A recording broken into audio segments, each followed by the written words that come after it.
Hi, it's Miss Meditate.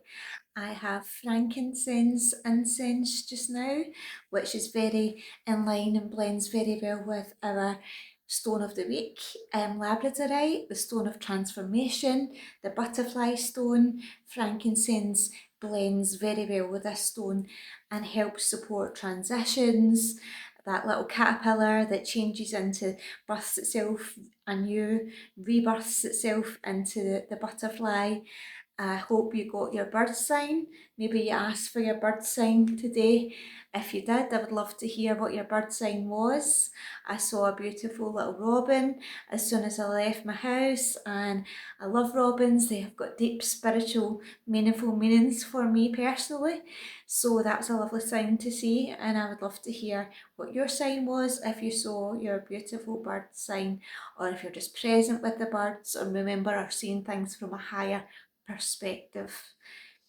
So we've worked with different senses. This week we're working with the sense of sight.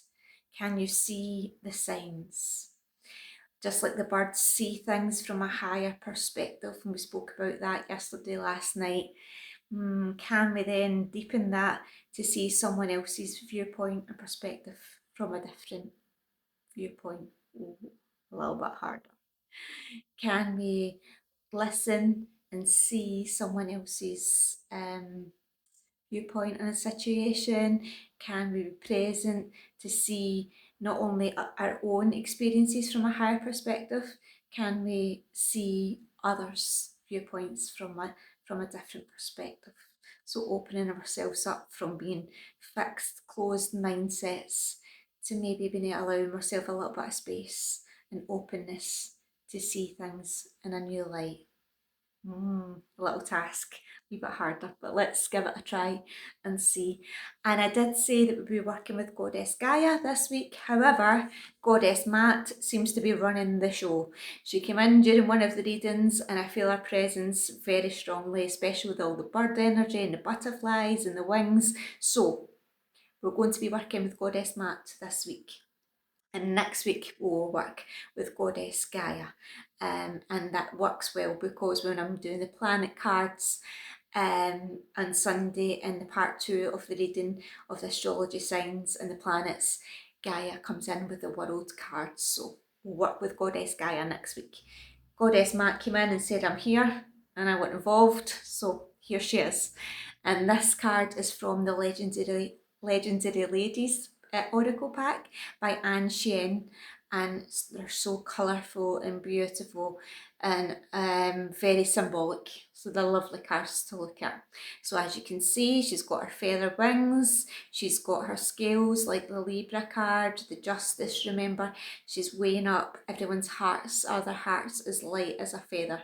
And we spoke about what makes your heart feel as light as a feather and how can you do more of that, and what tips you out of balance and makes your heart feel heavier, and how can you do a little bit less of that, bringing ourselves back into balance. So with all of the bird energy and the wings energy and the butterfly energy, I've got Kyle Gray's lovely angel cards. It's the wings. It's all about the wings.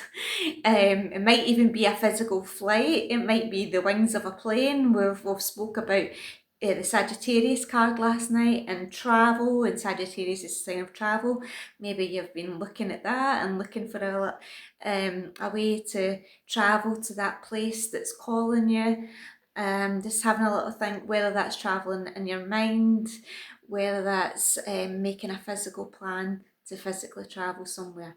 But we're speaking a lot about growing these new wings, being lighter, being freer, and how that we can then fly like that butterfly when it sheds all that heaviness and gets light enough to remember it always had the wings. It just had to allow itself the transformation, metamorphosis stages to go through, just like we do too. So let's have a little angel card from lovely Kyle Gray. All of his cards are absolutely beautiful too. Lovely work that he does in the world. So let's see what we need to know right here, right now. Thinking about metamorphosis, thinking about the words of the week that we've been looking at: freedom, flying, taking flight, being light, metamorphosis, and holding a situation we would like a bit of lightness and clarity on surrounding that. And what we need to know right here, right now, support us on that. Divine timing. It's true. It's very, very true. Divine timing, which doesn't feel good to our ego. Where we ego is like, but I want it now. And I did all of this and I've made all of these steps. And why is it not happening right here, right now? And here we go again, seeing things from a higher perspective. Divine timing is like, but I can see things from a higher perspective. I'm aligning everything up for you, because if I gave you what you wanted and needed right at this exact moment, maybe you didn't have the capacity to hold it. So thinking about, you hear the stories of people who win the lottery. Now, I wouldn't say no, right? We wouldn't say no, none of us would. But however, you hear a lot of stories of people that win the lottery and then within a short amount of time, they've lost it all. And why is that? And the only reason I can feel and see is because their consciousness hasn't evolved enough to be able to have the capacity to hold that level of finance, because they're still coming from a mindset maybe of scarcity, of lack, of not of abundance mindset, and all of a sudden life just like the rug swept away from you, and having to be able to hold all of that big energy and things. So divine timing. So something we spoke about things last night, saying that maybe the things that we wanted, maybe we don't want anymore, or maybe it's like there's something better over here for you, and that's why the blocks are put in place. But that doesn't mean it's a no. Divine timing could be in the place to say, you just need to go through this other few things, situations, experiences to grow and evolve as a person, to have the strength, the rootedness, the deepness, the coreness for this energy, for this newness, for this new thing. You need to build that resilience, build that strength, build that power, so that when it comes, you're ready. And that's power, and that's divine timing that aligns everything in its place and space to say, when it's right, you'll know. And you do know, we do know.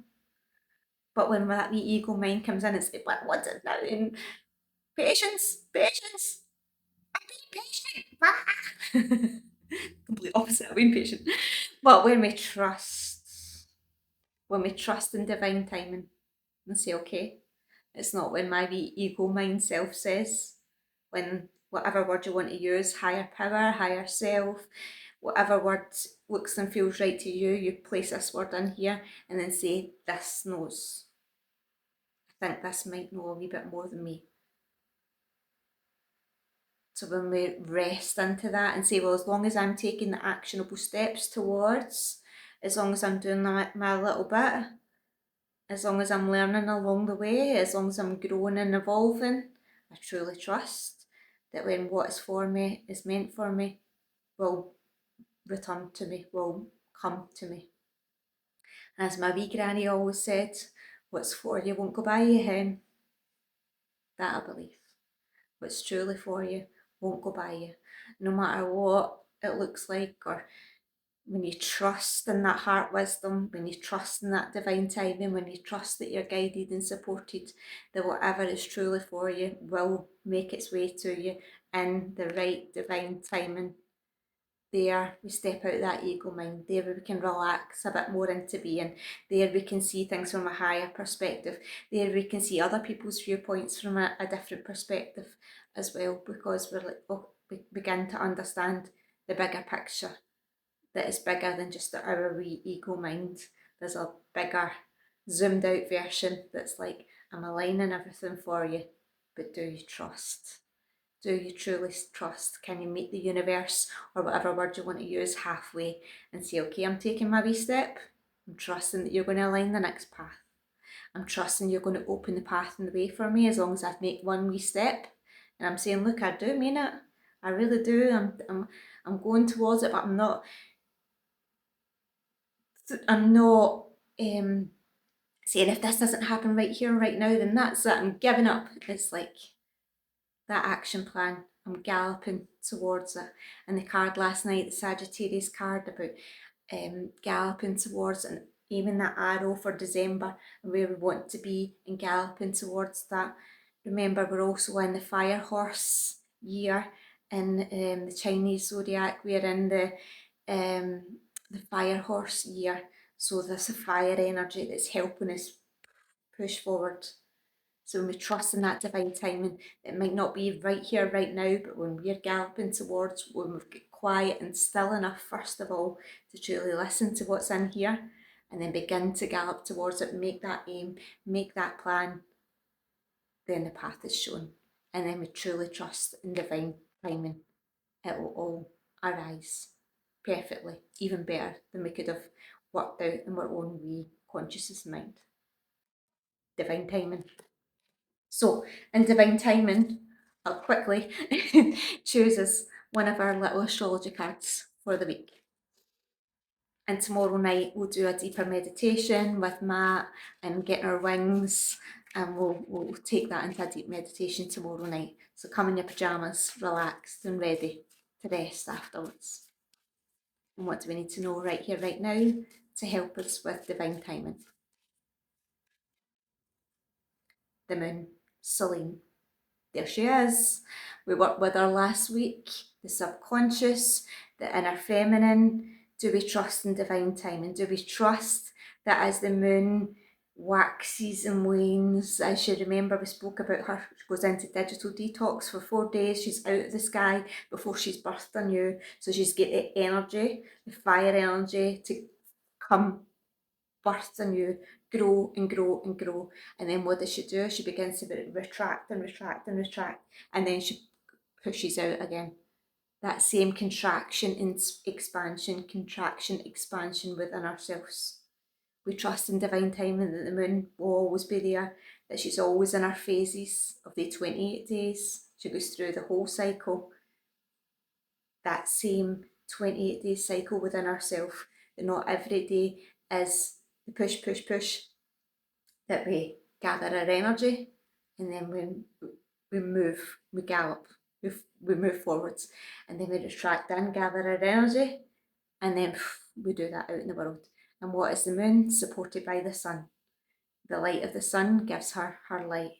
The light of the energy of the sun gives us our light to shine out in the world. Fire horse energy, the year of that, the fire within that's galloping towards the end of this year. Okay, where are we aiming? And do we trust in the divine timing just like the moon? We know that she'll arise every night unless she's on her digital detox. Quite right, moon. Quite right, Selene. But aside from that, can we allow that same divine timing within ourselves? That divine timing doesn't mean that we have to do it all ourselves. Breathe into that for a second. What a relief that is. We don't have to do it all ourselves. Well, thank goodness for that, because that's exhausting, isn't it? And that's the ego mind that's like, I just need to do it and sort it all out and fix every single thing under the sun. Under the sun. But when we can trust, come back to that divine timing, trust that everything will align in divine timing, as long as I'm taking my actionable steps towards it, as long as I'm waxing and waning and growing and giving my fire energy, winner's energy, retracting back so that my energy can rise even further. And there's where wings, and there's where growth, and there's where newness, and there's where transformation that doesn't happen overnight, but it happens with alignment. And there's a word for the night, alignment. Where are you in alignment and where are you out of alignment? What brings you more into alignment and how can you do more of that? And what brings you out of alignment and how can you do less of that? So I'm going to leave you with that word to think about, holding your heart, alignment. And I'll see you tomorrow night for a deep meditation to bring us back into alignment. Love, love, love.